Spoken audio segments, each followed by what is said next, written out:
Hello friends, welcome back to Asardar नुस्खे।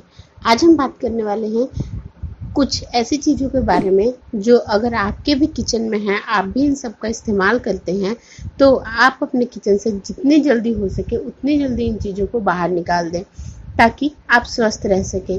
क्योंकि इन चीज़ों से ऐसी खतरनाक बीमारियां होती हैं जिनके बारे में आप सोच भी नहीं सकते, और इसका यूज़ लगभग हर किचन में होता है। शायद ही ऐसा कोई आदमी हो जो अपने किचन में इन चीज़ों का इस्तेमाल ना करता। सबसे पहले बात करते हैं प्लास्टिक के बर्तन के बारे में।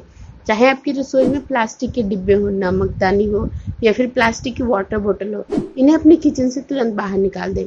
यह बात तो सभी लोग जानते हैं कि प्लास्टिक ऐसा मटेरियल है जिसको कभी नष्ट नहीं किया जा सकता, इसलिए यह हमारी सेहत के लिए बल्कि हमारी एनवायरनमेंट के लिए भी हानिकारक है। प्लास्टिक में कई तरह के केमिकल होते हैं जो हमारे खाने में मिलकर हमें नुकसान पहुंचाते हैं। इन केमिकल्स की वजह से ब्रेस्ट कैंसर या लो स्पर्म की समस्या भी हो सकती है। जो भी हार्ड प्लास्टिक हम इस्तेमाल करते हैं उसमें बीपीए नाम का केमिकल होता है जो हमारी बॉडी में जाता है और हमारी बॉडी में हार्मोनल इम्बैलेंस क्रिएट करता है। जब भी हम किसी प्लास्टिक के डिब्बे को गर्म करते हैं तो वह और ज़्यादा केमिकल रिलीज करता है और वही केमिकल हमें नुकसान पहुंचाता है। कई बार ऑफिस में जब बाहर से चाय मंगाई जाती है तो ये प्लास्टिक की थैली में आता है। इसके साथ ही गिलास आते ही वह भी प्लास्टिक के ही होते हैं। किसी भी तरह हमारी सेहत के लिए अच्छा नहीं होता है। उसी तरह से जब आप बाहर से सांभर या छोले मंगाते हैं तो यह प्लास्टिक में पैक करके दिया जाता है। अगर आप रेस्टोरेंट में भी कुछ ऑर्डर करते हैं तो भी ज़्यादातर प्लास्टिक के डिब्बे में ही आता है, जो लॉन्ग टाइम सेहत के लिए नुकसान करता है। कोई भी गर्म चीज़ है जो प्लास्टिक में डाली जाती है वह हमारी बॉडी के लिए बहुत ही ज़्यादा हार्मफुल बन जाती है। इसीलिए जितना भी हो सके इन चीज़ों से बचें और अपने खाने के लिए कांच का बर्तन या स्टील के बर्तनों का इस्तेमाल करें। अगर आप प्लास्टिक के प्लेट में खाना पसंद करते हैं तो उन्हें अपने घर से निकाल दें। पानी की बोतल भी प्लास्टिक की नहीं होनी चाहिए, इसकी जगह स्टील, कांच या तांबे की बोतल का इस्तेमाल करें। इसी तरह से प्लास्टिक के पॉली बैग की भी जगह कपड़े का बैग लेना शुरू करें। दूसरा है जिसको यूज करने की होड़ आजकल बहुत ही तेजी से बढ़ रही है, और वो है माइक्रोवेव। माइक्रोवेव ने हमारी लाइफ तो आसान बना दी है, लेकिन माइक्रोवेव के फायदे से नुकसान कई ज़्यादा बड़े हैं। इसीलिए आपको भी अपने किचन से बाहर निकाल देना ही बेहतर है। आप में से कितने लोग होंगे जो माइक्रोवेव में कुकिंग करते हैं या फिर खाने को गर्म करते हैं या बार बार प्रीहीट करते हैं? लेकिन अगर आप इसके नुकसान के बारे में जान जाएंगे तो आज के बाद शायद ही आप इसका इस्तेमाल करेंगे। माइक्रोवेव में जब कुकिंग होती है तो यह इलेक्ट्रिसिटी की रेडिएशन में कन्वर्ट करती है, जिसकी वजह से हीट प्रोड्यूस होती है और खाना पकाया जाता है।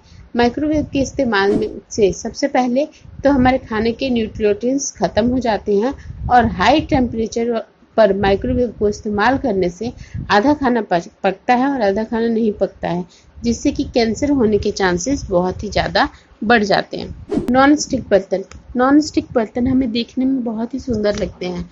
कभी कभी इस्तेमाल किया जाए तो इनके ज़्यादा नुकसान भी नहीं है, लेकिन अगर आप इसको रोज़ाना इस्तेमाल करते हैं तो यह ध्यान देने वाली बात है कि नॉन स्टिक बर्तनों का जो कुकिंग सरफेस होता है उसमें PTAF और PFS होते हैं, जो बहुत ही ज़्यादा टॉक्सिन्स होते हैं। जो इन कंपाउंड्स के ऐसे केमिकल होते हैं जिसमें कि इन बर्तन का सरफेस बहुत ही ज़्यादा स्मूथ हो जाता है और खाना चिपकता नहीं है। इसी वजह से हम इन बर्तनों का इस्तेमाल करते हैं। जब किसी नॉन स्टिक बर्तन को हम गर्म करते हैं तो बर्तन टॉक्सिक हो जाते हैं और हमारी सेहत को कई तरह से नुकसान पहुंचा सकते हैं, जैसे कि किसी ऑर्गन का डैमेज हो जाना, लेडीज में इन्फिनिटी इत्यादि। जिसका सबसे आसान उपाय है कि आपको कुकिंग के लिए आयरन कढ़ाई लेना है या फिर स्टील के बर्तन लेना है। स्टील में खाना बनाते वक्त बर्तन में चिपकेगा जरूर, लेकिन आपको कोई नुकसान नहीं देगा। अपनी समझदारी से इस्तेमाल कर हर चीज़ का इस्तेमाल करें, लेकिन ज़रूरत से ज़्यादा इस्तेमाल ना करें, नहीं तो ये आपको नुकसान दे सकता है। चौथा है जो कि नॉर्मल लोग यूज़ कर ही रहे हैं, और वो है aluminium foil paper. Aluminium foil paper जिसमें हम रोटी को रैप करके रखते हैं या फिर खाने को रैप करके माइक्रोवेव में बनाया जाता है। जब हम फॉयल पेपर में कुछ भी गर्म खाना पैक करते हैं तो वह खाना जहरीला बन जाता है। जब हम फॉयल पेपर से खाना बाहर निकालते हैं तो उसमें एल्युमिनियम कंटेंट काफ़ी ज़्यादा बढ़ जाता है, जो हमारे शरीर के लिए हेल्दी नहीं होता। सबसे पहले तो ऐसा जहरीला खाना हमारे ब्रेन पर अटैक करता है। दूसरा, यह हमारे रेस्पिरेटरी सिस्टम को भी अटैक करता है। इससे खांसी या लम्स की बीमारियां हो सकती हैं। इसकी जगह आप कुछ हेल्दी इस्तेमाल कर सकते हैं, जैसे कि रोटी पैक करने के लिए आप खाने के रुमाल की रोटी रैप करके स्टील के डब्बे में रख सकते हैं, या फिर दूध की थैली को धोकर वो सुखा कर रख लें, उसमें रोटी को पैक करें। तो अगर आपको हमारी ये वीडियो पसंद आई हो तो हमारे इस वीडियो को लाइक करें, ज़्यादा से ज़्यादा शेयर करें और हमारे चैनल को सब्सक्राइब करना बिल्कुल ना भूलें। Thank you.